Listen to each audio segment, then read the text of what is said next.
kita yang tentunya nanti kita akan ngobrol-ngobrol seru tentang ruang ketiga dan tentang foto. Nah, kalau udah ngomongin masalah foto nih, kalau untuk sekarang foto itu, fotografer itu sangat hype sekali ya, yang ada di Jakarta terutama ya. Dan langsung aja nih, saya ingin menyapa Mas Arbain, apa kabar? Belum nyala Mas. Baik, selamat siang. Selamat siang, Mas Arbain. Senang sekali saya berjumpa dengan Mas Arbain selaku fotografer senior kita ya. Siapa sih yang nggak tahu Mas Arbain sekarang gitu? Mas Arbain, kalau boleh saya tanya nih, sekarang itu sedang melakukan kegiatan apa dalam dunia perfotoan ini? Saya bulan depan udah pensiun sebagai wartawan Kompas bulan depan. Tetapi saya tiba-tiba, apalagi setelah diundang acara ini, saya teringat proyek saya tahun 1990. Waktu itu seorang fotografer dari Norwegia atau Swedia, saya lupa, saya cari berkasnya belum ketemu. Dia itu hobinya memotret masyarakat sebuah kota. Waktu itu saya ajak dia dari Senen. Di Senen pagi orang berangkat kerja mukanya kayak apa. Jadi dia dalam mobil motretin wajah-wajah orang berangkat kerja. Orang Jakarta tegang kata dia, mukanya tegang semua, stres. Sorenya saya antar lagi motretin muka-muka orang yang pulang kerja. Menurut dia tetap stres. Tetap stres. Tetap stres. Kata dia di Tokyo itu kalau orang pulang kerja mukanya lebih cerah. Ya, karena terus udah itu saya ingat proyek selama saya itu. Kira-kira 2-3 bulan yang lalu saya motretin wajah-wajah orang pulang kerja. Kok saya tangkap orangnya riang-riang ya. Saya tertarik untuk mengulangi lagi. Saya ingin motret pagi-pagi muka-muka orang berangkat kerja. Terus muka-muka orang pulang kerja Jumat sore, weekend. Ya. Itu mungkin jadi kajian yang menarik. Saya akan ngumpulin juga kajian-kajian lama saya waktu masih kerja sebagai wartawan, terutama waktu saya jadi fotografer Des Metropolitan. Jadi di Kompas itu ada Des namanya Des Metropolitan, itu memotret semua hal tentang metropolitan. Ya, tentang motor naik trotoar, tentang apapun lah ya. Saya dulu sempat menikmati sekali jadi wartawan Metropolitan selama setengah tahun. Jam 3 pagi di kamar jenazah pernah seperti itu. Jadi yang saya ingin sekarang, saya akan memotret kota saya sendiri ini. Saya itu lahir bukan di Jakarta, tetapi lebih dari separuh hidup saya sudah di Jakarta. Jadi saya merasa ya inilah kota saya gitu kan. Kalau tanya proyek saya, beberapa tahun ke depan saya akan coba merekam Jakarta dengan apa ya, personal sekali lah. Tentang kebahagiaan orangnya, apapun apa yang terjadi itu. Luar biasa, tepuk tangan dong, semoga proyeknya berhasil ya Mas ya, ke depannya. Saya tunggu banget ya Mas, nanti informasikan boleh ya Mas ya, untuk nanti proyeknya di depan. Ya. Dan selanjutnya Mas Ijul, apa kabar? Halo. Katanya tadi sebelum kesini katanya tegang ya. Aduh saya tegang nih. Iya, tadi juga hunting dulu tadi keluar. Hunting dulu keluar. Nah, kalau misalnya teman-teman semua lihat ya, kalau di Instagram Mas Ijul, itu fotonya bagus-bagus sekali. Dan saya tanya, fotonya pakai apa? Dan kebanyakan 90%-nya itu memakai handphone aja katanya. Luar biasa, tepuk tangan untuk Mas Ijul. Terus Mas Ijul, ini fotonya pakai handphone? Iya. 90%? 90% pakai handphone. Cuma ada beberapa yang nggak pakai handphone karena kan jaraknya ya karena handphone kan nggak bisa jauh ya. Ambil jarak jauh. Croppingnya nggak bisa parah. Nggak bisa. Oke. Terus kenapa sih memilih medianya itu adalah media handphone untuk menunjukkan karyanya Mas Ijul sendiri? Langsung jelasin nih, di slide ada nih. Nanti ada, boleh dong, boleh. Nanti kita akan jelaskan. Iya. Tapi sebelum kita ngobrol-ngobrol dengan Mas Arbain dan Mas Ijul masalah fotografi, saya akan langsung ingin bertanya kepada Bapak Anies Baswedan. Bapak, saya ingin bertanya Bapak tentang ruang ketiga Pak. Jadi saya juga penasaran nih Pak tentang ruang ketiga. Kenapa sih dibentuk ruang ketiga? Apa sih Pak tujuannya Pak? Coba boleh dijelaskan ya Bapak. Sebetulnya ini tuh semuanya sudah eksis. Rumah ada, tempat kerja ada, tempat belajar ada. Kita memberikan kategorisasi ini untuk membantu di dalam melakukan program kegiatan. Ruang pertama, rumah. Saya sering garis bawahi, untuk Jakarta terkait ruang pertama, kita harus membangun infrastruktur dengan fokus di ruang pertama. Rumah tangga, apa itu? Air bersih, pembuangan limbah, listrik, gas. Ya limbah itu termasuk sampah, ada limbah cair, limbah padat, semua sampah. Itu adalah ruang pertama. Jadi kalau kita bicara pembangunan infrastruktur, jangan sampai pembangunan infrastruktur itu justru kita lupa ruang pertama. Nanti yang terbayang hanya jalan, jembatan, padahal sesungguhnya infrastruktur bagi sebuah kota yang dibutuhkan adalah infrastruktur paling dasar. Ketika kita tinggal di pedesaan, kita tidak perlu khawatir soal rumah itu. Kenapa? Semua orang punya tanah, semua orang punya sumur, bisa ambil air sendiri. Di Jakarta, begitu rumahnya 2 lantai, dari mana airnya? Kalau kita tidak menyiapkan jaringan air bersih, apalagi kalau bangunannya sampai 20 lantai. Tapi kalau mindset kita hanya memikirkan di luar rumah, bermasalah. Jadi pembagian itu sesungguhnya untuk kalau ruang pertama yang kita butuhkan ABCD, supaya orang yang tinggal di Jakarta itu terfasilitasi. Oh, tempat kerja, kita siap kerja, jaringan listrik, energi, konektivitas, itulah di ruang ketiga tuh. Maaf, ruang kedua. Nah, ruang ketiga apa yang terjadi? Ruang ketiga itu ruang di mana kita beraktivitas. Saya observasi saja ketika melihat kota Jakarta, ruang ketiga kita itu minim interaksi. Dan ruang ketiga kita itu harusnya mempersatukan, tapi dalam kenyataannya justru tidak mempersatukan. Contoh, teman-teman, berangkat kerja, ada yang naik motor, ada yang naik mobil, mayoritas kita berangkatnya yang naik motor, naik mobil. Apa yang terjadi? Di perjalanan dari rumah sampai tempat kerja, semuanya tidak berinteraksi. Yang naik motor fokus naik motornya, naik mobil fokus mobilnya, sampai di tempat kerja, dia berinteraksi sebagai atasan dan bawahan. Dan kita tahu, yang naik motor dan naik mobil pasti berbeda status di tempat kerjanya. Gak ada interaksi. Ini kalau tidak ada intervensi, nanti kota ini makin terpisah nih. Lalu datang ke mall, sama. Datang ke mall itu, yang datang ke Grand Indonesia hampir pasti tidak ke Tamrin City.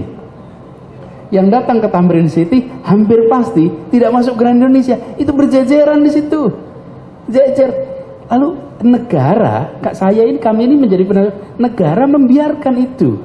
Pemerintah tidak intervensi. Ruang ketiga itu dibiarkan pada pasar untuk menentukan. Dan pasar menentukan sesuai dengan bisnis proyeknya. Jadi ruang-ruang ketiga kita yang seharusnya dirancang untuk membangun interaksi tidak muncul.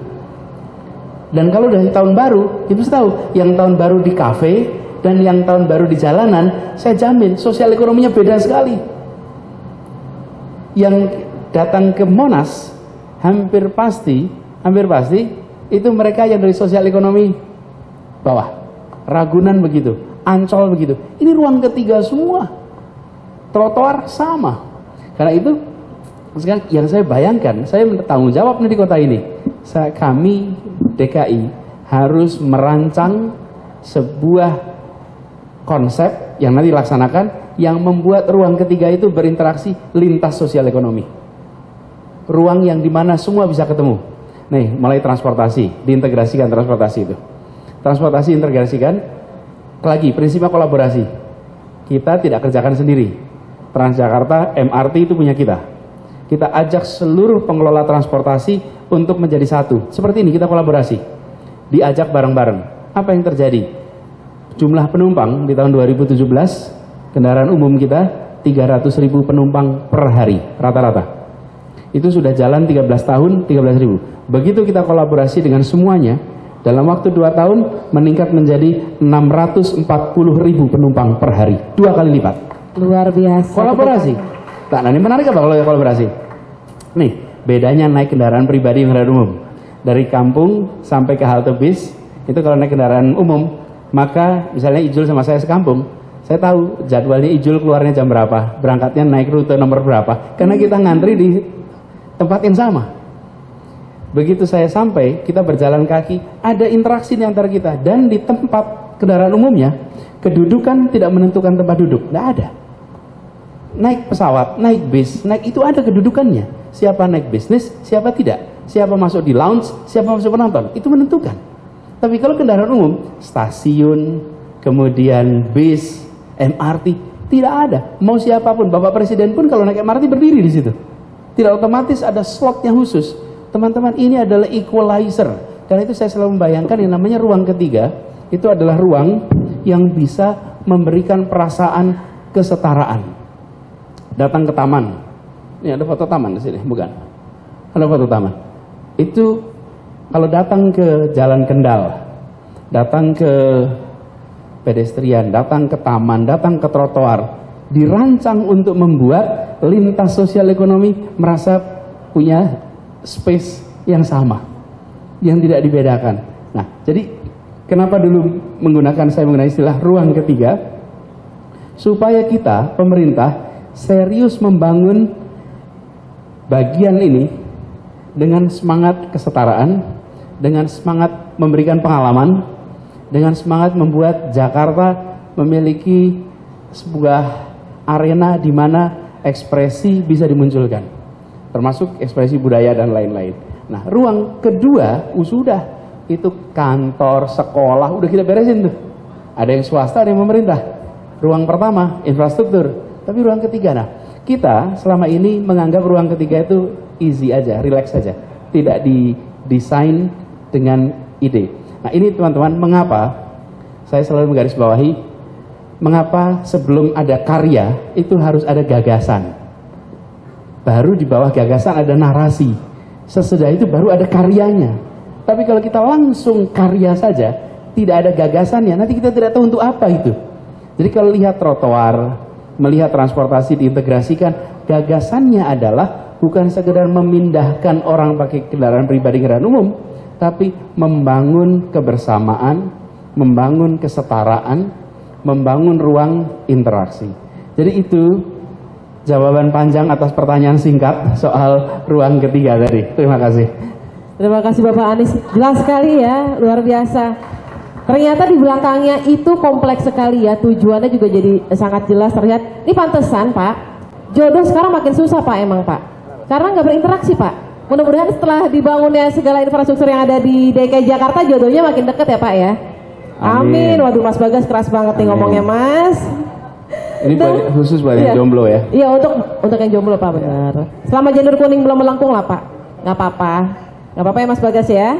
Dan selanjutnya tadi kita udah berbicara tentang ruang ketiga. Nah sekarang ini kan yang ada yang berkolaborasi Pak, itu adalah fotografer yang kalau misalnya kita lihat itu berhasil mengcapture semua hal indah yang ada di Jakarta, ya Pak. Dan kenapa Pak fotografer Pak yang awalnya diajak untuk berkolaborasi Pak? Teman-teman fotografer, videografer itu ini dua kanan kiri ini bisa berbicara lebih jauh daripada saya. Tapi kalau saya membayangkan begini, bahwa foto bisa menceritakan begitu banyak atas sebuah peristiwa. Video juga sama seperti itu. Nah, tidak semua dari kita berkesempatan untuk menyaksikan.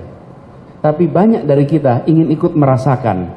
Adanya foto dan adanya video itu membuat meskipun tak bisa menyaksikan tapi bisa ikut merasakan. Jadi itu sebabnya mengapa rekaman-rekaman ini jadi menarik teman-teman sekalian. Ini contoh misalnya street musician. Kita bangun di namanya musik tepi barat. Pak Arbain, itu musik tepi barat itu kenapa dikasih nama musik tepi barat? Karena mainnya sore hari di tepi barat Jalan Sudirman. Kenapa pilih tepi barat? Karena itu tepi yang teduh. Kalau tepi yang sisi timur agak panas kalau sore. Itu sebenarnya. Ya, kalau sore kalau di sisi timur sinar mataharinya itu masih agak panas. Tapi kalau sisi barat itu teduh. Karena itu kita pilih musik tepi barat itu semata-mata karena sinar matahari. Kalau pagi hari musik sisi timur aja, tepi timur. Nah, kemudian dengan adanya kita mengundang teman-teman, bukan mengundang sebetulnya, kita melihat teman-teman ini seperti Mas Ijul ini, saya ikuti Instagramnya, ini banyak sekali foto-foto Jakarta. Boleh dicekkan dulu kita yang menghubungi. Saya kaget pas dihubungi. Ya, jadi saya lihat ini bagus nih.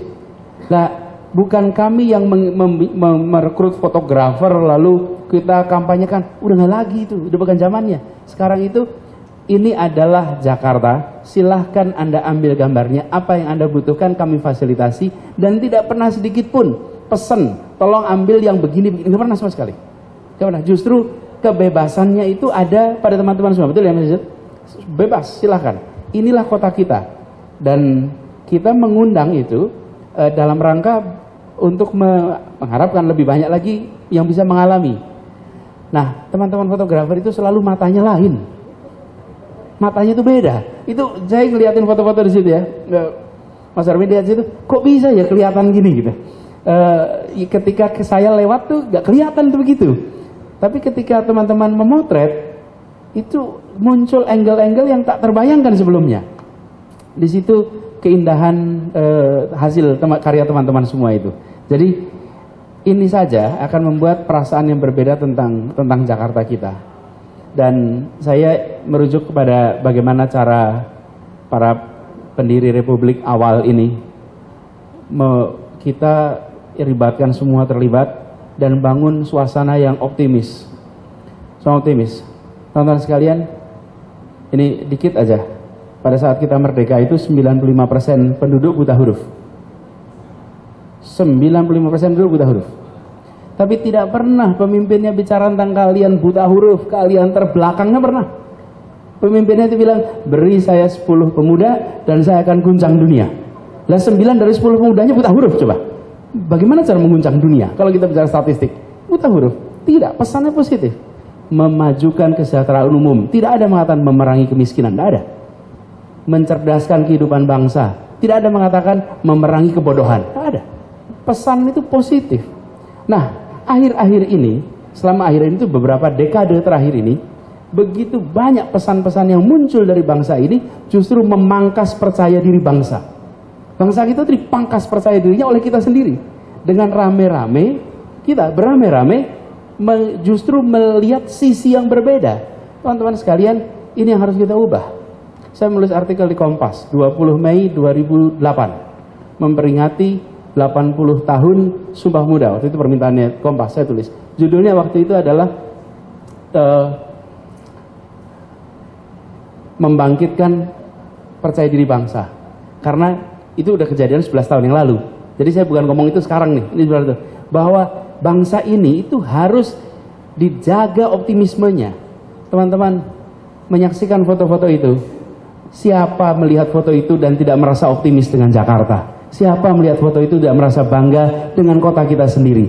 Itu adalah cara kita menjaga optimisme lewat fotografi. Jadi saya berharap teman-teman sekalian, ini bukan tentang Pemprov, tapi ini tentang kota kita dan masa depan kota kita. Sebagaimana ketika kita memulai negeri ini, kita mulai dengan semangat optimisme.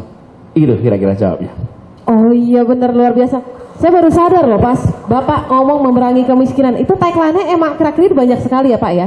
Bukannya kalimat yang positif, tapi ternyata kalimat negatif yang keluar. Jadi membuat kita kalau misalnya manusia ya disodorin kalimat itu terus, jadinya memang jadi tidak percaya diri. Dan baru enggak sekarang Pak. Terima kasih loh Pak.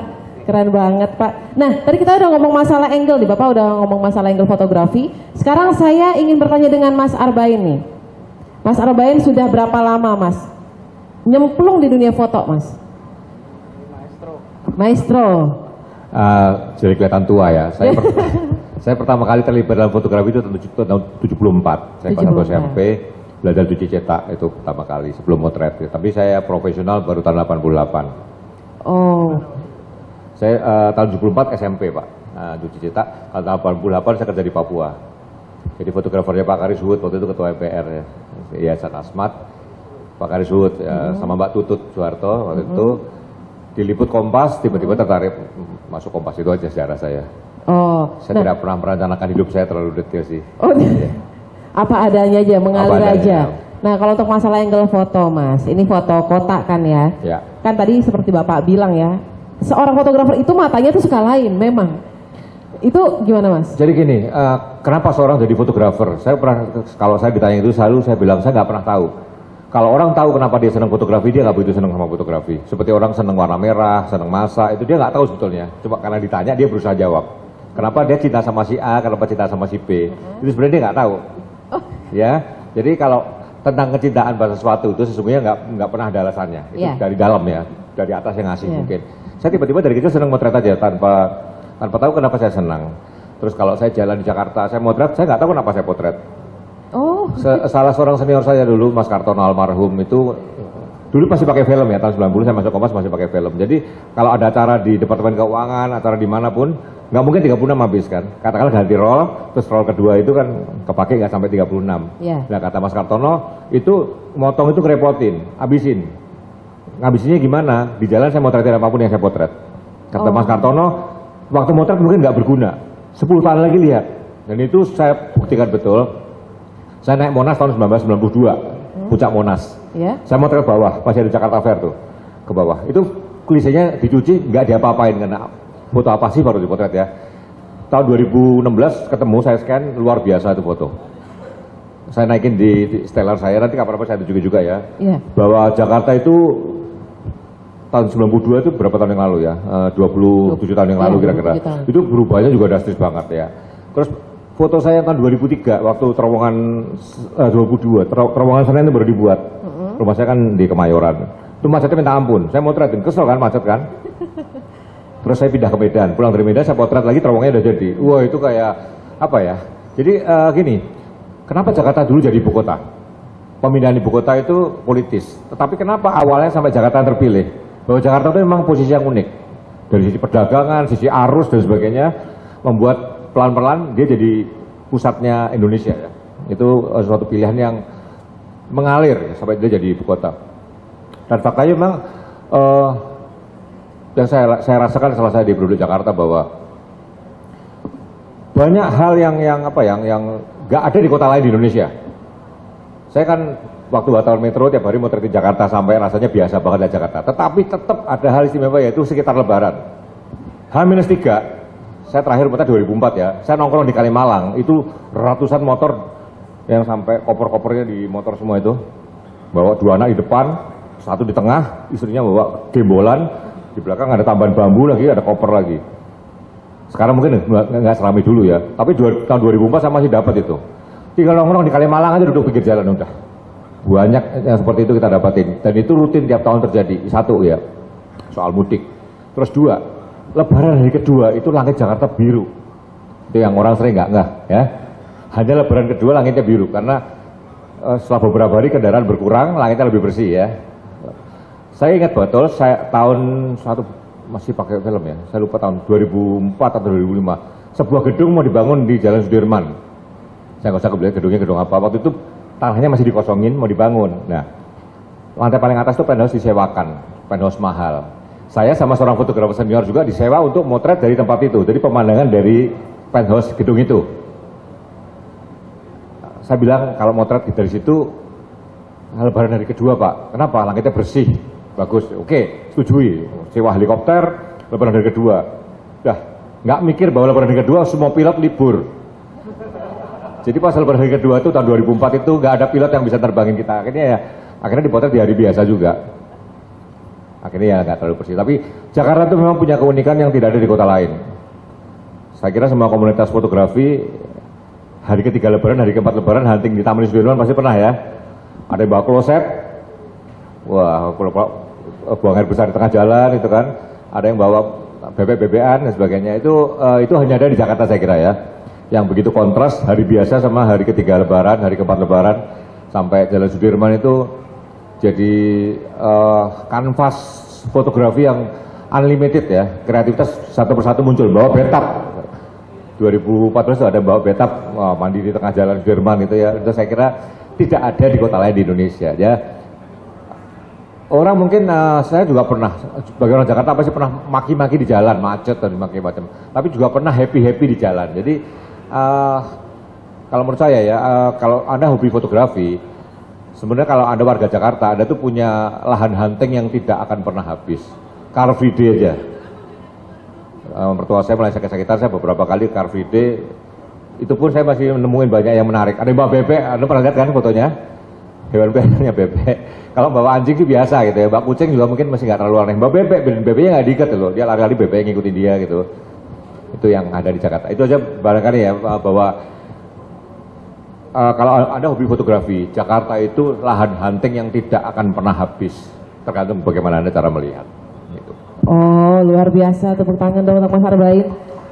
Dan kalau misalnya Mas Arbain tahu kan di sini ada ruang ketiga, ya Bapak? Ya enggak, saya mendengarkan Mbak Arbain cerita tadi soal bagaimana kita melihat sebelum dan sesudah ya waktu, dan memang ada banyak hal di kota ini yang tumbuh berkembang dan kita sering tidak menyadari, dan fotografi itu menyadarkan kita atas perubahan itu. Bukan hanya pre dan post kalau construction, tapi sesungguhnya juga kota itu tuh bertumbuh. Sama seperti kalau kita foto pribadi, dicoba foto tiap bulan gitu, tiap bulan selama 3 tahun, itu kan kita mengalami perubahan sesungguhnya.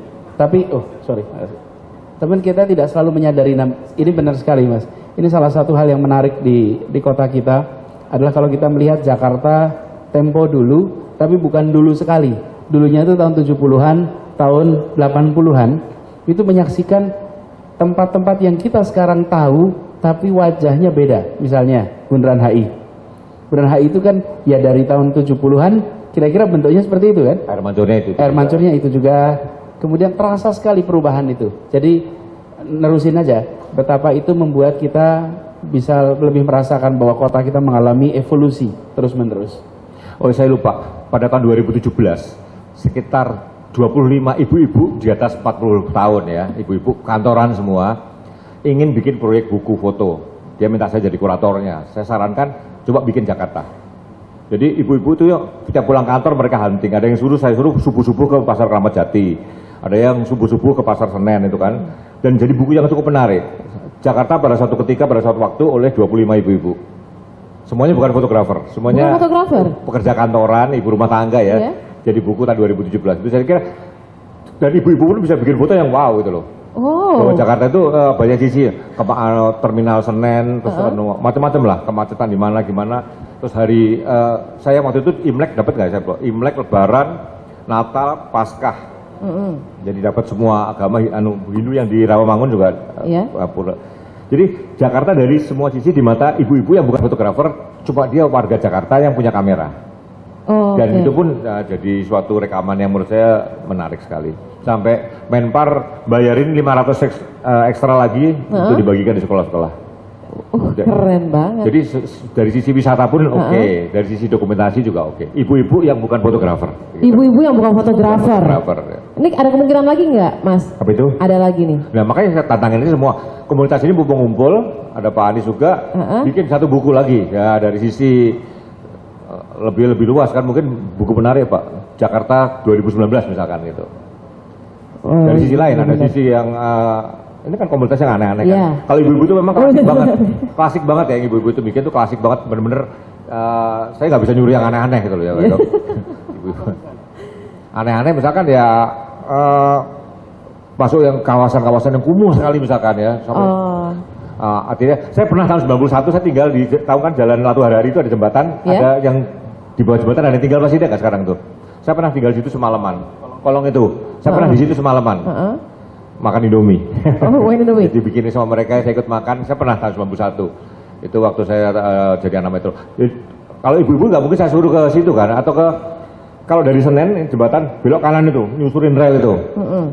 Dulu salah satu muridnya Pak Ed, kamera ini dirampas orang tahun 2001-2002, saya lupa, udah lama sekali ya. Kasus hunting ke sana? Iya, karena kena kejahatan lah. Iya.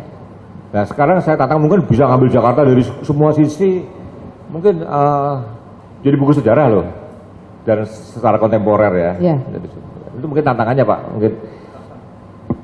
Dan kalau misalnya Mas Arbain nih, tadi udah berbicara tentang foto, kayaknya ke Seluk-Beluk Jakarta udah pernah ya. Dan sekarang kan ada ruangannya, ada rumahnya, ruang ketiga. Nah menurut Mas Arbain sendiri ini, ruang ketiga di mata Mas Arbain ini gimana sih?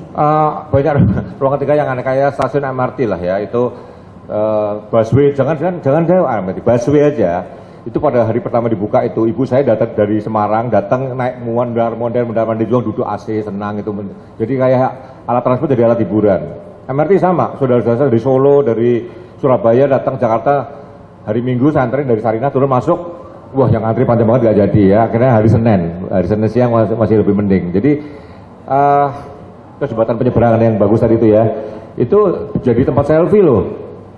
ponakan-ponakan saya, cucu bukan ponakan ya, cucu tepatnya, level cucu ya, bukan level ponakan lagi. Level cucu dari Semarang, dari Solo tuh datang, Om ini di mana Om? Tapi menurut saya Om ya, tapi level cucu saya sebenarnya. Saya antar ke situ buat selfie. Jadi ruang ketiga udah jadi, kalau ruang ketiga bisa jadi tempat wisata ya itu luar biasa menurut saya. Tapi lebih banyak jadi tempat wisata sebenarnya karena biasanya yang nyobain MRT Pak hari libur Pak. Hari biasa. Antrenya ampun. Hari libur tuh ramai sekali tuh MRT itu, luar biasa sekali. Ya, cuman alhamdulillah sekarang menarik. Sekarang dulu kalau hari libur lebih banyak penumpangnya. Ya. Sekarang enggak. Sekarang udah hari kerja lebih banyak penumpangnya. Oh, akhirnya. Jadi rombongan yang uji coba itu sudah selesai menguji. Sudah selesai menguji, sudah selesai mencoba. Sekarang tinggal yang reguler. Reguler akhirnya. Tapi seenggaknya komunikasinya nyampe ya. Ternyata itu MRT kan emang buat alat transportasi sebenarnya yang memudahkan kita semua untuk teman-teman saya sekarang kalau ditanyain kesini yuk gitu. Sekarang udah jawabannya bukan naik apa kendaraan online lagi. Enggak, gue naik MRT aja. Keren banget. Emang tepuk tangan dong untuk Pemprov DKI Jakarta. Sama luar ini biasa. yang kita mau dorong juga sepeda, Mas Arbain. Sepeda. Ya, sepeda. Jadi gini, transportasi publik baik, itu kan kita dorong terus. Ya. Tapi jangan lupa jalan kaki dan bersepeda itu tidak kalah baik. Oh Nah, iya. saya sering bilang alat transportasi yang semua kita punya itu kaki. Tapi jarang sekali kita melihat kaki kita sebagai alat transportasi. Akibatnya jalan yang kita bangun itu jalan untuk roda. Karena kita menganggap alat transportasi itu harus pakai roda. Dan jalan untuk kaki justru kita tidak bangun. Nah sekarang kita bangun jalan untuk kaki, namanya trotoar. Ya. Nah sepeda itu sebetulnya harus roda dan kaki. persis. Dan itu kita pakai kaki dan tidak terlalu berat sungguhnya. Cuma di Jakarta ini tantangan kita Mas Izul, Mas Arbain adalah soal mengubah mindset. Sepeda itu dipandang sebagai alat olahraga. Sepeda itu tidak dipandang sebagai alat transportasi. Belum Pak. Belum, iya. Sebenarnya harus dikembalikan lagi. Dulunya sepeda itu adalah alat transportasi. Lalu berkembang motorisasi, melihat sepeda sebagai alat olahraga. Jadi bersepeda itu sepatu khusus, pakaian khusus, baju khusus, helm khusus. Alat gengsi juga. Iya, lalu menjadi bukan gaya hidup, tapi hidup bergaya gitu. Ini kan repot gitu. Lalu harganya jadi mahal. Nah, kita ingin dorong bersepeda itu rileks saja. Yang penting ada sepedanya, lalu udah jalan aja. Dan sepeda itu berkeringat jika agak ngoyo. Ngoyo itu apa ya? Ngoyo itu bahasa Jawa soalnya. Forsir. Tapi kalau kita berjalannya itu rileks, bersepeda itu seperti jalan kaki. Nah, kalau di Jakarta lebih banyak lagi yang mau bersepeda, saya rasa kota ini akan jauh lebih indah. Dan satu lagi, naik sepeda itu reflektif sepanjang jalan. Ya, Anda akan lihat suasana kota yang tidak didapat ketika naik motor atau naik mobil. Naik mobil di Sudirman tidak punya perasaan atas kota ini penuh dengan pencakar langit. Tapi berjalan kaki di Jalan Sudirman, kita akan punya perasaan ini tempat beda sekali. Naik sepeda juga sama. Naik motor karena kecepatannya membuat kita harus fokus di jalanan. Maka kita tidak menikmati lingkungan. Tapi begitu naik sepeda, perjalanan persis seperti yang saya katakan tadi, berubah jadi pengalaman. Itu yang muncul. Jadi mudah-mudahan lebih banyak lagi nih yang naik sepeda. Amin. Habis ini saya beli sepeda Pak, langsung Pak. Saya ingin nyobain Pak. Sedikit info Pak, beberapa teman saya yang sakit gula parah. Oh, sakit gula sekarang nih, ya. Semuanya sembuh dengan naik sepeda Pak. Wow. Terapinya naik sepeda. Kalau nanti ketemu saya disebutin beberapa orangnya. Oh luar biasa. Dia sembuh dan dia jadi fanatikus naik sepeda. Karena dia seperti berenang. Kalau berenang mungkin harus masuk air ya. Artinya suatu gerakan olahraga yang tidak menyentak. Iya. Saya waktu umur 40 mau ikut maraton, saya diingetin, dengkul kamu bisa nggak tahan karena menyentak ya. Iya. Sepeda itu smooth gerakannya. Berenang, sepeda itu adalah suatu olahraga yang tidak ada sentakan. Ya, jadi itu untuk orang yang kemungkinan ada problem di sendi solve ya. Tapi saya punya lebih dari 3 orang yang sakit gulanya sembuh oleh naik sepeda. Mas Arbain naik sepeda sama-sama kalau gitu nanti. Iya Pak. Saya ikutan kali Pak, boleh ya Pak ya? Saya udah beli Luar 3 biasa. sepeda 3 biji. Waduh, jaga-jaga sekali Mata keranjang. Bapak. Naiknya jarang ya. Nah sekarang kita bergeser ke Mas Ijul nih. Mas Ijul, yang kalau bisa kita lihat di Instagram, nggak pernah ada mukanya. Nggak menarik juga sih. Nggak menarik juga. Dan lebih tertarik emang motoin ya kota Jakarta. Kenapa sih lebih tertarik motoin kota Jakarta? Pertama awalnya ya karena pasti kan saya masih muda dan saya nggak punya budget untuk traveling seperti selebgram lain. Oh, saya bukan selebgram. Iya. Saya awalnya ya karena masih muda, masih sekolah saat itu, melihat sosial media dan melihat teman-teman jalan-jalan di luar kota, jadi saya nggak punya uang, ya saya mencoba menikmati apa yang yang ada di keliling saya. Waktu kecil saya sering diajak sama keluarga saya, emang diajarin untuk ke museum, ke Monas segala macem, ke Dufan, ke Ragunan. Nah setelah umur udah tua nih, udah masuk SMA, udah mau lulus kuliah, pasti kangen kan. Udah lama nih nggak ke Monas, udah lama nggak kesini. Nah akhirnya karena kekangenan itu, akhirnya jalan nggak tahu kenapa suka aja. Dan terus kayak lama-lama ya udah, karena awalnya karena budget, terus saya karena kebiasaan dari orang tua yang diajarkan saya untuk keliling-keliling ke museum dan Monas segala macam, tempat-tempat area budaya di Jakarta. Dan akhirnya setelah saya umurnya udah berapa tahun kemudian saya kangen, dan akhirnya ya karena itu. Jadi karena mungkin nggak tahu sih dari darah orang tua saya kan kayaknya. Karena saya kan orang asli Jakarta. Asli jadi Jakarta saya, ya. Asli Jakarta banget kita. Oke. Nah ini kenapa milih media tadi saya bilang, kenapa pakai handphone nih? Tadi penasaran tuh saya, kenapa sih harus pakai handphone? Karena pakai handphone itu yang pertama yang pasti cepet. Maksudnya kan kalau kayak gini nih, kalau ada apa yang seru apa segala macam, kita bisa langsung keluarin. Dan terus kita silent, kita nggak kelihatan sama orang. Maksudnya kalau pakai kamera kan otomatis, kamera tuh. Kalau handphone kita mati aja bisa foto orang tidur lagi duduk gitu. Kita kan lagi diri nih, terus kita pura-pura main HP, terus orang tidur kita bisa foto pura-pura kan. Caranya gitu ya, pura-pura nggak ngeliat tapi kan ternyata di foto. Suka gitu ada kan upload di stories, Instagram stories, dia bikin lucu-lucu gitu. Cuma sama kurang etis sih, karena kan muka orang kan terekspos gitu. Padahal mukanya sendiri kan mau diekspos ya. Nggak maksudnya muka orangnya, harus izin kan kalau ada muka orang. Tapi udah nggak lucu nanti ya kalau izin. Nah, kata Mas Ijul nih ada slide yang mau ditunjukkan sama teman-teman fotografer semua nih. Boleh dong Mas? Om Arwin dulu atau Om dulu? Siapa dulu? Yang muda dulu? Yang senior dulu? Muda dulu ya. Mas Ijul dulu nggak apa-apa? Oke. Izin ya Pak. Om. Masih muda saya. Saya masih bawa umur milenials loh. Iya, saya masih milenials Betawi. Harus bangga ya. Perkenalkan nama saya Ijul. Oh iya, sebelumnya Assalamualaikum warahmatullahi wabarakatuh. Selamat sore. Terima kasih banyak untuk komunitas-komunitas yang sudah mengajak saya, perwakilan atau segala macam, dan Pemprov DKI sudah mengajak saya sini. Ini suatu kebanggaan buat saya di sini untuk berada di sini ya, karena karena ya kita dipertemukan karena kita suka hobi foto Jakarta, karena itu. Nah terus perkenalkan nama saya Ijul. Lihat situ Instagram saya kalau belum tahu ada Ijoel. Nah Ijoel itu saya akan sedikit bercerita kenapa sih saya punya Instagram atau segala macam. Nah, kalau username Instagram saya sendiri pengen kayak Soekarno aja, namanya Indonesia sekali, jadi Ijoel karena I-nya nggak dapet, ya udah pakainya I-nya 2 jadi Ijo. Jadi Indonesia banget. Next. Ini ada sekitar 20 slide, cuma dibikin singkat aja. Sosial media untuk apa sih?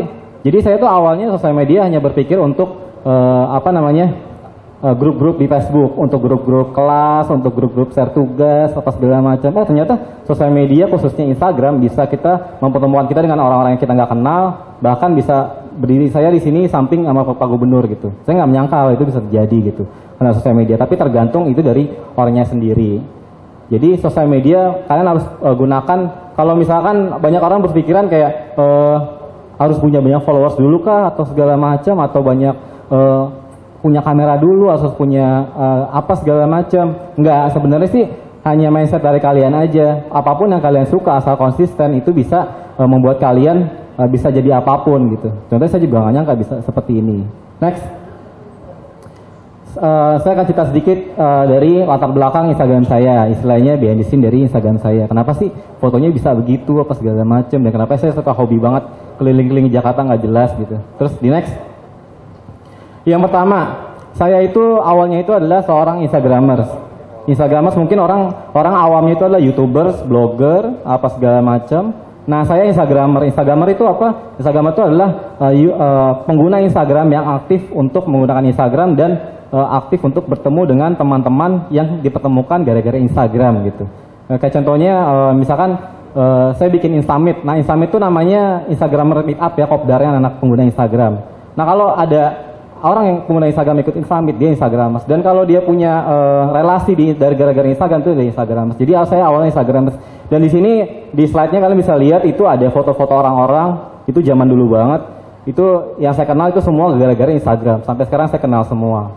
Nah, kenapa saya sekarang udah jarang banget ikut-ikut aktivitas gini? Sebenarnya masih aktif, cuma karena nggak diupdate. Karena saya pengen konsisten foto tentang Jakarta semua. Jadi saya awalnya Instagramers. Next. Saya pertama punya Instagram itu adalah tahun 2012, di mana pada saat itu di Jakarta itu adalah lagi padatnya banget Car Free Day.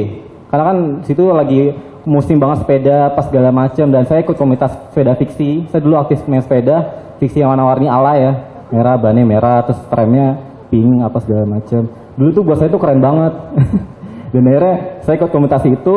Kenapa saya ikut komunitas itu? Karena ya saya lihat awalnya karena keren sepedanya aja gitu. Nyata di balik itu ada komunitasnya gitu. Dan saya suka ikut banget acara-acara yang istilahnya banyak orang gitu. Saya pengen kenal orang dari sekolah tuh saya suka ikut aktivitas sekolah dan ke bawah sampai setelah lulus SMA, dan akhirnya saya ikut komunitas sepeda dan akhirnya pada tahun 2012 itu kan Instagram di Jakarta mulai hits ya. Di Indonesia kayaknya udah mulai rame.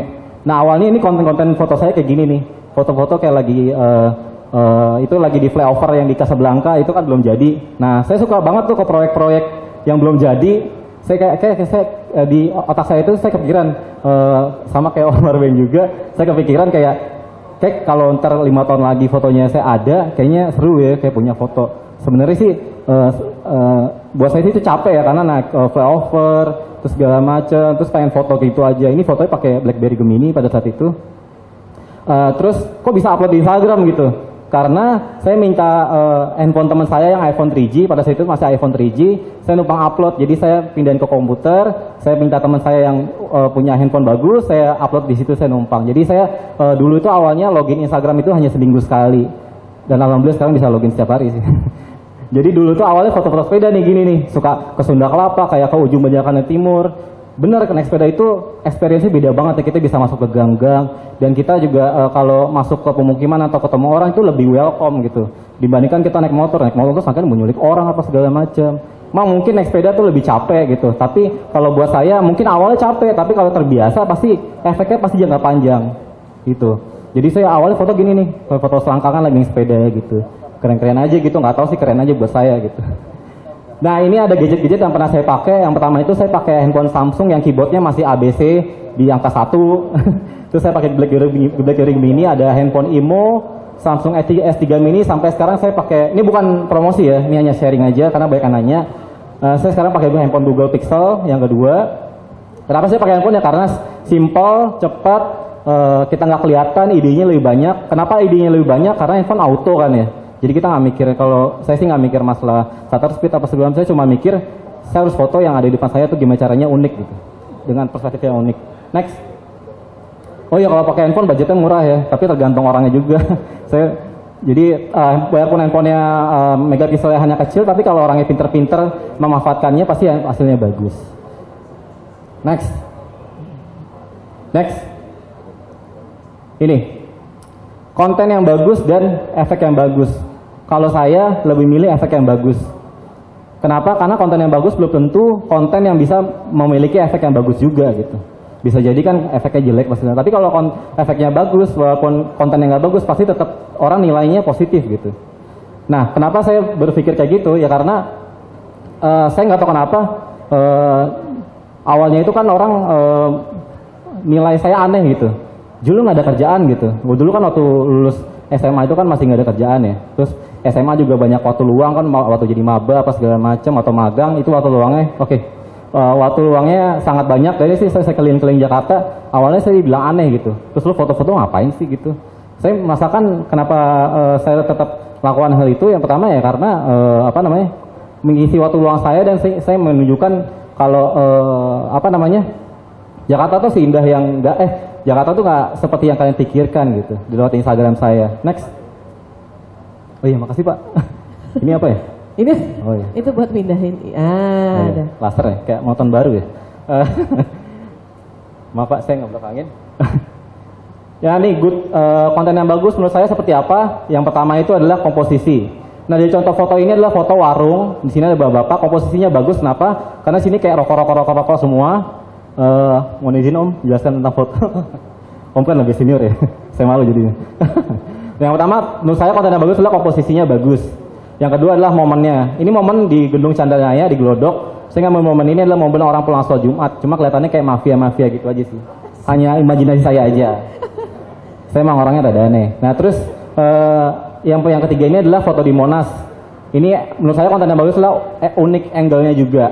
Kan orang banyak bosan ke Monas apa segala macamnya. Nah saya foto ini dengan angle yang beda. Saya nyuruh teman saya berdiri jauh di sana di taman di Monas.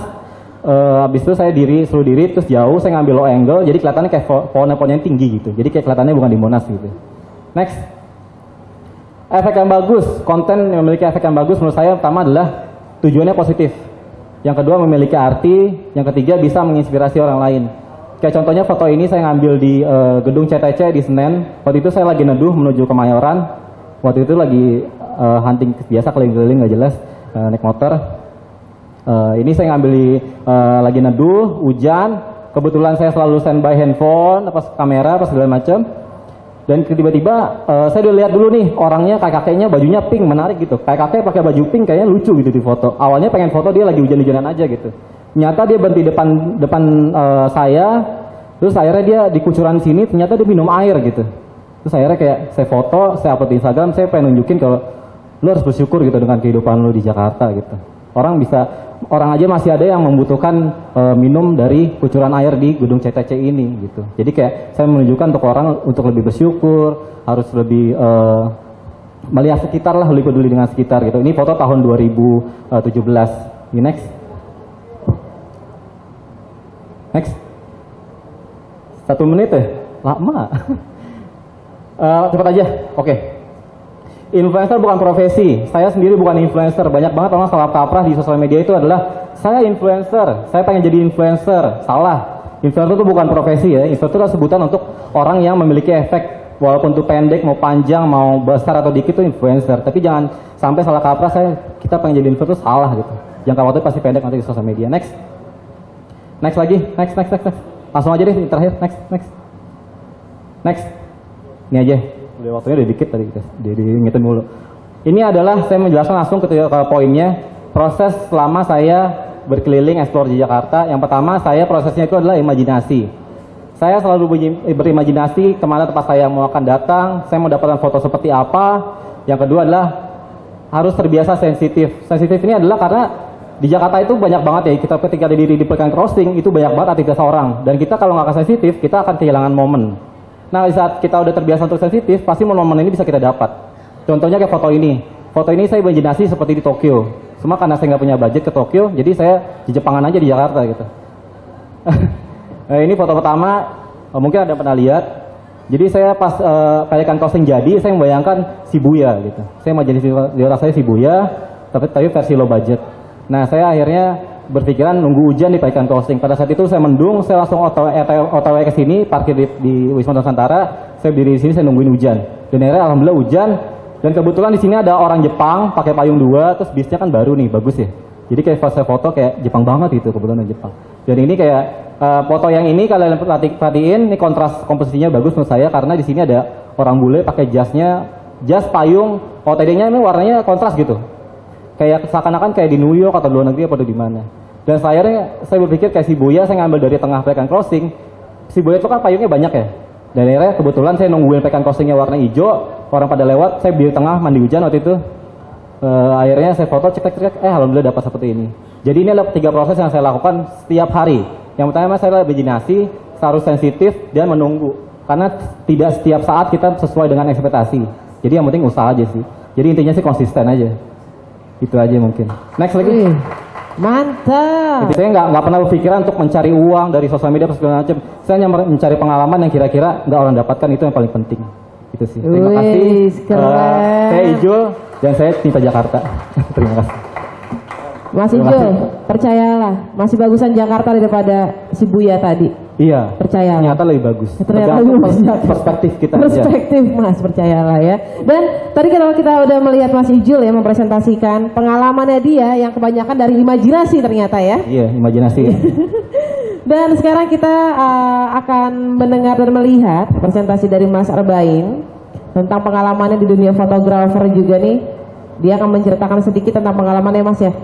Oh, udah kebuka semua slide-nya. Silakan Mas. Pengalaman saya mengelola komunitas fotografi di Kompas ya tiap hari Selasa. Mungkin akhir bulan ini terakhir karena saya November udah pensiun.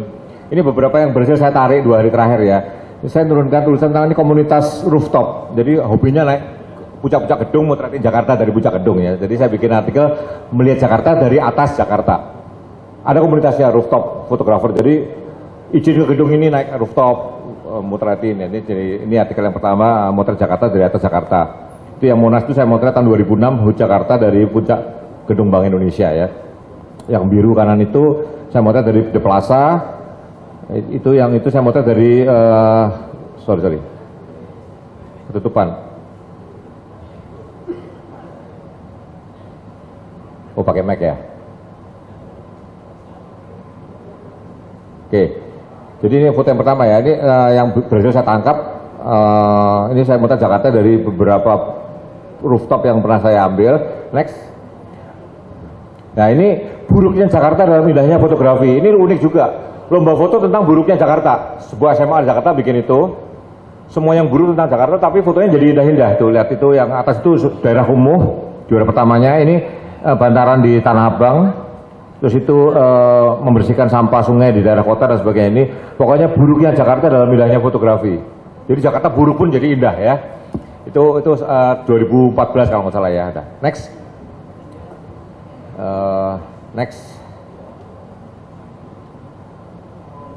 Next. Lah. Berikutnya, next.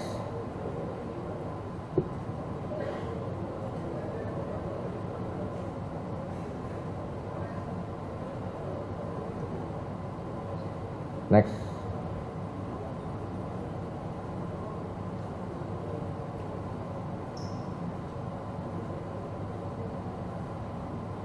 Di select all aja pakai spacebar kan bisa pindah terus. Nah ini postcard yang dari ayah saya dulu tahun 72 kalau nggak salah ya. Anda lihatin Pancoran. Kalau Anda orang Jakarta, ini waktu foto itu saya waktu terima dulu nothing ya enggak? Anda bayangkan, tahun 80 saya waktu pindah ke Jakarta, tahun 80 saya meninggalkan Semarang, masih seperti ini. Tahun 80 masih seperti ini. Jadi dari Semanggi ke arah Pancoran itu masih kosong melompong tahun 80 ya, bayangin. Ini masih seperti itu. Ini foto ini jadi luar biasa sekarang kan. Next. Gak bisa next langsung gitu ya, biar cepat. Ya inilah contoh penugasan untuk fotografer pemula memotret motor naik trotoar. Biasanya kalau seorang fotografer itu belum berpengalaman, motretnya di belakang, motornya bergerak ke sana. Ini seorang fotografer yang udah berpengalaman, Mas Di Kurnia. Dia tampak bagaimana menceritakan bahwa itu jalan orang, ada orang lewat. Kalau nggak ada mbak-mbak lewat ini, Anda mengira itu bagian dari jalannya nggak? Ini bagaimana cara menuangkan suatu ke dalam fotografi, nggak sekadar jebret ya, harus ada pemikiran-pemikiran. Contohnya adalah bahwa dari mana tahu itu trotoar? Ya ada mbak-mbak jalan ini. Itu. Next. Galakan motornya kadang-kadang daripada jalan. Paling yang punya jalan kan pejalan kaki kan. Tapi kalau diingetin galakan motornya. Nah ini 4 tahun terakhir saya tergila-gila ke drone. Tapi sekarang Anda harus tahu ya bahwa Jakarta itu sebenarnya banyak daerah yang nggak boleh terbang. Tolong taatin. Kalau terbang memang pakai notam dan sebagainya. Ini waktu itu ada notam di Senayan rame-rame ya. Anda lihat bahwa dari udara Jakarta tuh banyak yang menarik. Next. Cepat aja terus. Select all aja, spacebar, panah-panah turun kan langsung ke baca semua.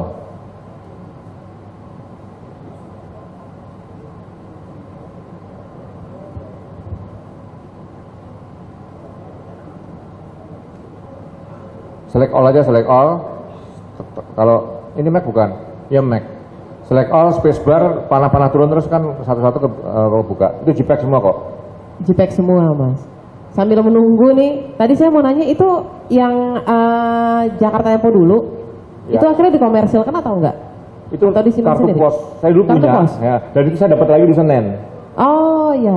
Saya punya hobi beli di Loa ya. Jadi buku-buku saya sekarang beli buku bekas itu di Senen, di Pasar Kenari. Sekarang Pasar Kenari ada beberapa toko buku bekas yang satunya namanya Hari Gift dulu. Saya langganan sama dia. Saya mulai menikmati beli buku bekas kenapa? Satu, kadang-kadang di toko udah nggak ada. Ya. Dua, saya menemukan catatan-catatan pemilik sebelumnya. Oh iya. Ya. Dan kadang-kadang nama pemilik sebelumnya menakjubkan. Saya pernah punya buku X Cilik Riwut. Ada tahu kan? Cilik Riwut yang jadi nama bandara di Palangkaraya. Cilik Riwut. Adam Malik saya punya, ya. bekas bukunya Pak Adam Malik, ex libris Adam Malik. Jadi Pasar Kenari itu sekarang menarik ya, ada toko buku bekas. Dulu saya huntingnya di Senen.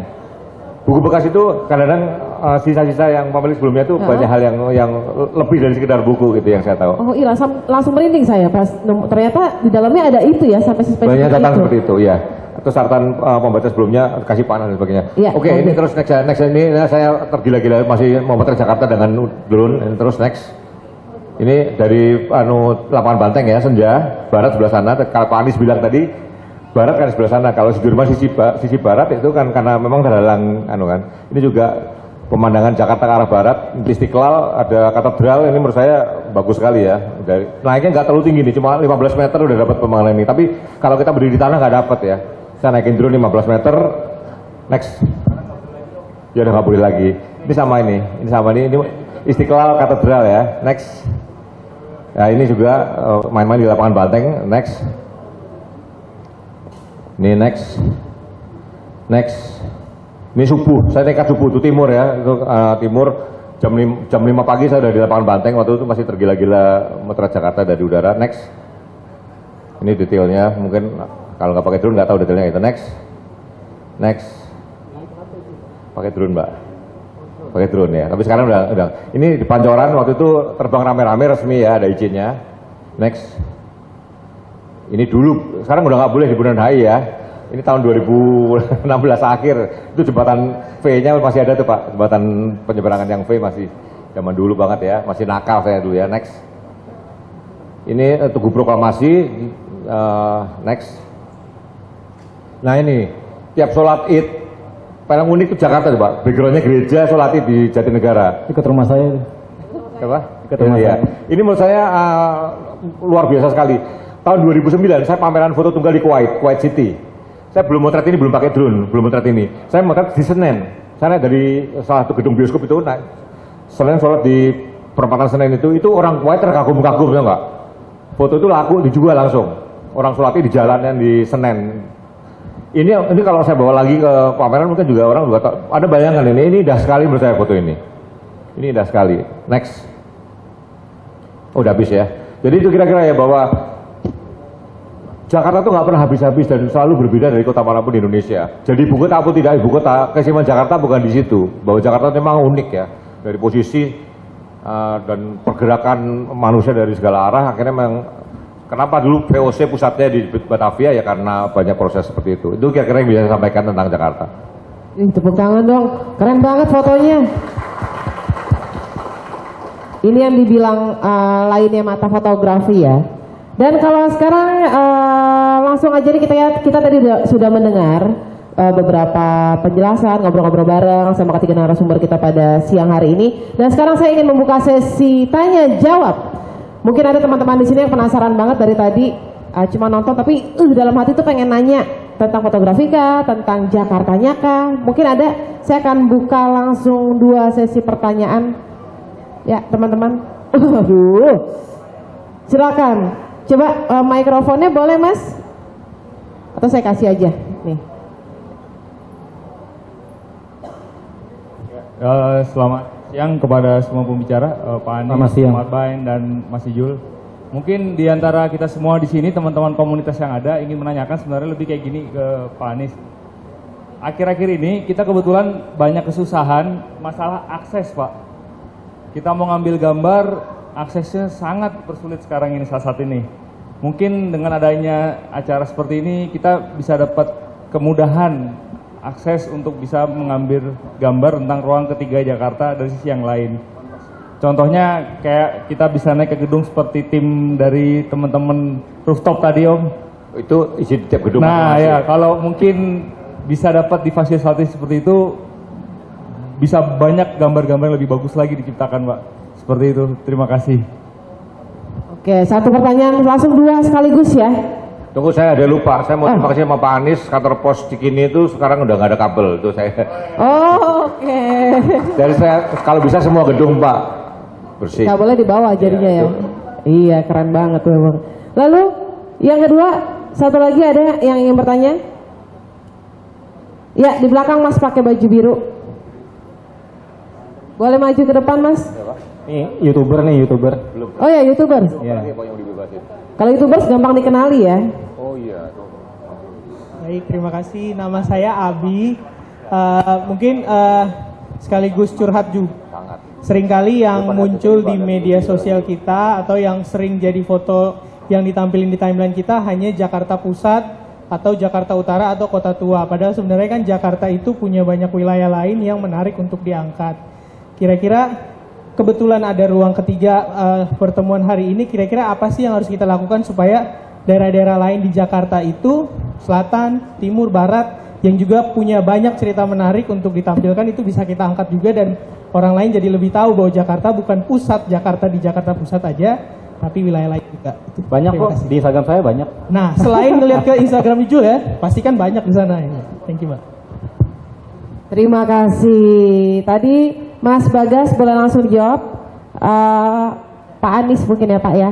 Tadi bisa nggak sih aksesnya dipermudah untuk teman-teman dari fotografer, apalagi setelah adanya acara ini? Boleh langsung jawab Pak? Boleh, gini aja. Makanya saya tadi tanya contoh, karena ingin tahu kendala apa yang muncul. Kalau kendalanya dari sisi kita, karena setahu saya semuanya justru terbuka. Kita ini mendorong lebih banyak lagi teman-teman menghasilkan kreasi atas kota ini. Nah, yang jadi concern adalah mungkin pihak ketiga, swasta dan lain-lain. Kalau nanti perlu rekomendasi, teman-teman, ini aja yang kita bicarakan, rencananya kemana, nanti kita bisa mengabarkan bahwa kawasan ini sedang ada rencana untuk teman-teman pengambilan gambar, durasi dari waktu sekian sampai sekian, yang akan terlibat A, B, C, D, F, G, dan itu semua full endorse, kita akan endorse teman-teman untuk bisa. Langsung jalan tolnya langsung ya izinnya. Iya. Dan gini justru kita aneh kalau ada orang menutup-nutupin itu. Justru kita ini sekarang terbuka gitu. Eranya seperti itu. Kami pernah waktu melakukan inspeksi atas inspeksi gedung-gedung di sepanjang Sudirman. Itu kita upacara kick off-nya di mezanin outdoor Intiland. Dulu Dharmala ya, sana nama Intiland. Di situ teman-teman semua, kenapa kita pilih waktu itu di sana untuk kick off-nya? Karena kita ingin pada saat upacara seperti ceritakan tadi Pak Arbain, bagaimana menggambarkan bahwa motor itu berada di trotoar, harus ada pejalan kaki. Bagaimana kita menggambarkan ini inspeksi gedung-gedung tinggi gitu. Kalau upacaranya tidak berada di antara gedung-gedung tinggi gitu. Jadi pelepasannya di sana, dan setelah saya temukan justru reaksi dari pemilik-pemilik gedung itu merasa senang sekali kalau mereka bisa menjadi partner. Nah, teman-teman harus kasih kesempatan foto ini diambil dari gedung apa. Itu kan buat mereka juga kredit tersendiri gitu. Jadi ada sesuatu yang buat mereka intake-nya meskipun tidak selalu harus bentuknya tangible, tapi kredit-kredit seperti itu sudah bagus. Jadi kita siap, kita dukung nanti ya. Thank you. Keren banget. Dan tadi pertanyaan kedua, gimana Pak? Ini caranya supaya merata nih Pak. Di Jakarta Barat, Jakarta Timur tuh jarang kena foto ya, Pak. Oke, Abi udah banyak keliling kemana-mana tuh, mau Abi sebetulnya. Jadi kita ingin dorong yang kita kerjakan sekarang di banyak tempat. Taman saja. Per hari ini itu ada 53 taman yang under construction. 53 taman. Insya Allah sampai 2022 itu akan ada 200 taman lebih under construction. Teman-teman datang, ada satu taman di putaran exit tol Jakarta Barat. Namanya itu apa? Bukan. Ini jadi gini. Ini adalah tanah kosong. Oh ya. Tanah kosong yang biasanya semak belukar kalau exit tol itu. Ya. Lalu di Jakarta Barat Ya. diubah menjadi teman bermain. Tempat bermain. Baru kira-kira 2 mingguan. Ayo dia. Namanya itu Bukan yang di ke arah pik itu, ke arah Pluit. Oh, ada peluit. Namanya Pak? Apa? Oh, kembang kerep. Oh, kembang kerep. Namanya kembang kerep. Kembang kerep. Jadi sebetulnya di banyak tempat ada. Mungkin gini dah. Kita share tempat-tempat yang sedang dilakukan renovasi, revitalisasi, kita share pada teman-teman di komunitas. Nanti silakan teman-teman manfaatkan untuk jadi objek untuk pengambilan gambar. Jadi dengan begitu semua tempat. Dan kita sekarang lagi siap-siap Ragunan. Ragunan tahun depan akan overhaul, turun mesin, betul-betul turun mesin. Ragunan itu akan diubah. Jadi konsepnya tidak seperti sekarang ini, tapi betul-betul menjadi kebun binatang, ya kebun binatang yang memberikan perasaan kita berada di taman. Justru manusianya yang di dalam kurungan. Jadi hewannya itu bebas gitu.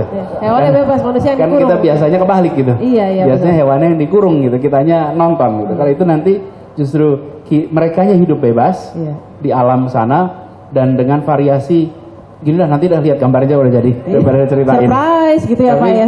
Teman-teman boleh ambil gambar mengikuti proses itu. Dan Ragunan itu adalah tempat yang betul-betul luar biasa untuk narasi. Di situ paru-paru kita ukurannya 140-an hektar. Tidak banyak tempat di Jakarta bisa seperti itu. Monas saja cuma 80. Nah, sekarang itu jarang dikapitalisasi. Padahal cerita manusia di tempat itu luar biasa. Dan hewan juga begitu. Jadi nanti insya Allah Bang Abi dan teman-teman semua kita kabarkan apa-apa saja yang dalam rencana, apa yang sedang under construction, apa yang sudah komplit. Silakan Anda jadikan itu sebagai tempat berkarya buat teman-teman semua. Ya. Saya nggak sabar jadinya, pada nggak sabar juga pasti nih Pak. Terima kasih Pak Anies. Ini kayaknya cuma 2 pertanyaan aja ya, karena sebentar lagi juga akan azan asar. Tapi sebelum menutup, saya ingin bertanya dari masing-masing narasumber kita ini, harapan kedepannya untuk ruang ketiga. Mungkin Mas Arbain langsung harapan ke depan untuk ruang ketiga ini dan Kota DKI Jakarta sendiri. Harapan saya sih, saya sampai mati mau di Jakarta, jadi ya mau kotanya makin menyenangkan itu aja. Amin. Dan untuk teman-teman fotografer mungkin? Ya fotografer, kalau saya bilang, kalau tidak luar kota, huntinglah di Jakarta aja. Jakarta tuh nggak habis-habis kok. Jadi sadaran mendokumentasikan kota sendiri. Suatu kota dikumpulkan jadi suatu buku yang sangat luar biasa, saya yakin. Kalau mau, saya bantu kurasinya, oke kita kerjain rame-rame, kerja bareng buku buat kota kita sendiri gitu loh. Oke, terima kasih. Tepuk tangannya dong Mas Arbain nih. Pak Anies, harapannya Bapak untuk ruang ketiga dan teman-teman komunitas juga? Saya pertama untuk masyarakat lebih banyak memanfaatkan ruang ketiga untuk tempat berkegiatan. Apalagi bagi mereka yang ruang pertamanya sempit, ruang keduanya terbatas. Di rumah dan di kantor terbatas. Maka ruang ketiga itu menjadi kesempatan bagi mereka. Bagi saya makin banyak yang berada di ruang ketiga itu kebahagiaan tersendiri. Terus yang kedua bagi teman-teman yang memotret, yang berkarya di situ. Persis seperti saya sampaikan tadi, ini adalah tempat yang tidak pernah habis untuk diambil gambarnya. Dari perspektif yang bervariasi, dari jam yang bervariasi dengan kegiatan yang luar biasa variasinya. Bahkan ini sedikit ke depan itu nanti akan di Sudirman akan lebih banyak JPO yang nggak pakai atap. Supaya teman-teman bisa lihat besar gitu. Sekarang itu kalau ditutup pakai atap rasanya kayak lorong. Nggak apa-apa, memang didesain untuk lorong, tapi yang nanti akan ada terbuka. Artinya apa? Di jam yang berbeda, bukan hanya gedungnya, awannya pun akan memberikan nuansa yang berbeda. Jadi teruslah berkarya, izinkan kita menikmati karya-karya dari teman-teman semua. Terima kasih Bapak Anies. Dari Mas Ijul, coba Mas, pengharapannya Mas. Untuk apa nih? Untuk teman-teman, untuk DKI Jakarta terutama, untuk teman-teman juga, dan untuk ruang ketiga tentunya.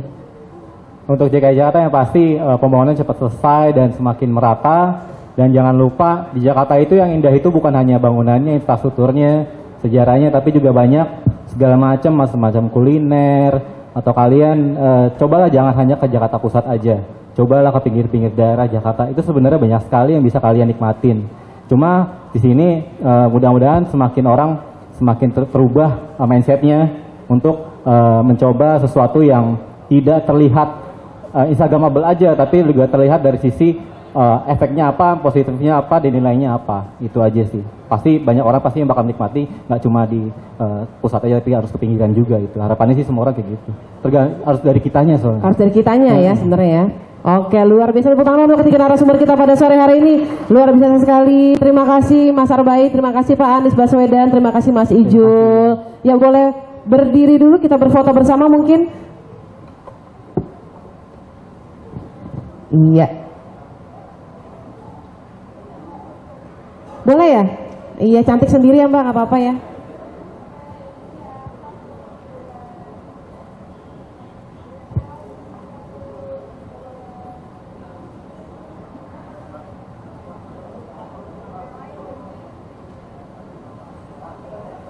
Semuanya fotografer bisa sampai besok nih fotonya nih. Terima kasih. Tepuk tangan sekali lagi untuk ketiga narasumber kita pada sore hari ini.